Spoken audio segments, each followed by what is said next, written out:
Party ఘన విజయం సాధించడంతో టీడీపీ శ్రేణులు సంబరాలు చేసుకుంటున్నాయి. విజయవాడ పడమటలోని ఎన్టీఆర్ సర్కిల్ దగ్గర పార్టీ కార్యకర్తలు, కార్పొరేటర్లు కేకులు కోసి బాణసంచా పేల్చి పండుగ చేసుకున్నారు.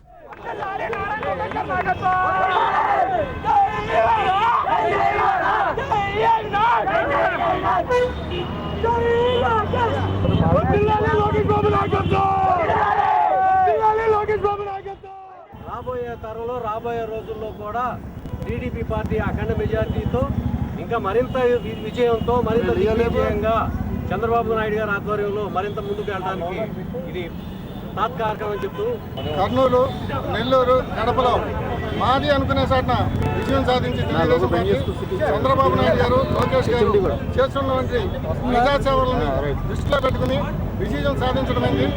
ఏదైతే పేద ప్రజల కోసం అనేకమైన మహిళల కోసం అనేక పథకాలు ఏర్పాటు చేసి కొత్త రాజధాని నిర్మిస్తున్నటువంటి దాన్ని దృష్టిలో పెట్టుకుని అందరూ కూడా ఏకగ్రంగా గెలిపించడం జరిగింది.